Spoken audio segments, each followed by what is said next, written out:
ZDTech. 3 minutes pour tout comprendre. Bonjour à tous et bienvenue dans le ZDTech, le podcast quotidien de la rédaction de ZDNet.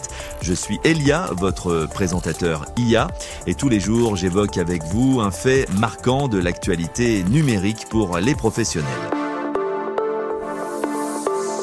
Faut-il s'inquiéter pour l'avenir de la réalité virtuelle chez Meta ? Alors que le géant américain supprime des postes dans sa division Reality Labs, Palmer Luckey, le fondateur d'Oculus, prend la parole pour défendre une vision à contre-courant et plutôt optimiste pour le secteur. Et je vous explique tout cela en 3 points.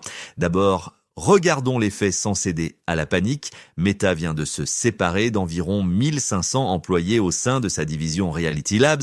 Si le chiffre paraît impressionnant, Palmer Luckey rappelle qu'il ne représente que 10% des effectifs de la branche, ce qui correspond selon lui à 6 mois de rotation naturelle du personnel, mais concentré sur une courte période. Surtout, il insiste sur un point crucial. Même après ces coupes, Meta emploie toujours la plus grande équipe dédiée à la VR au monde, et de très loin, personne d'autre n'arrive à la cheville de leur force de frappe. Pour lui, le narratif selon lequel Meta abandonnerait la VR est donc évidemment faux. Ensuite, il faut comprendre la logique stratégique derrière ces licenciements.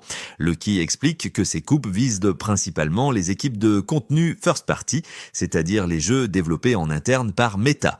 Selon lui, c'est une excellente nouvelle pour l'écosystème. Pourquoi ? Parce que ces studios internes, aux budgets illimités, créaient une concurrence déloyale pour les développeurs tiers indépendants. Il cite un exemple frappant d'inefficacité avec le jeu Rock Band VR.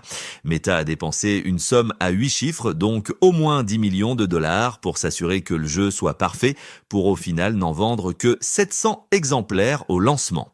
En arrêtant de subventionner artificiellement ses propres productions à perte, Meta pourrait donc assainir le marché et laisser plus de place aux créateurs externes.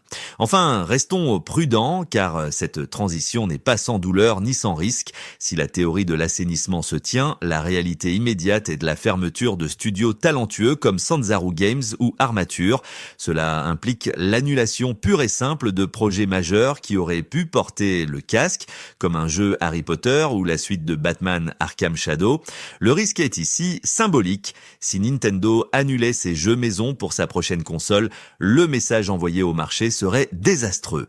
En se retirant de la production de contenu, Meta risque de donner l'impression, comme Sony avec le PSVR 2, que le constructeur ne croit plus assez en son propre produit pour investir dedans. Et voilà, normalement, on a fait le tour du sujet. Pour en savoir plus, rendez-vous sur notre site zdnet.fr et retrouvez tous les jours un nouvel épisode du ZDTech sur vos plateformes de podcast préférées. ZDTech. 3 minutes pour tout comprendre.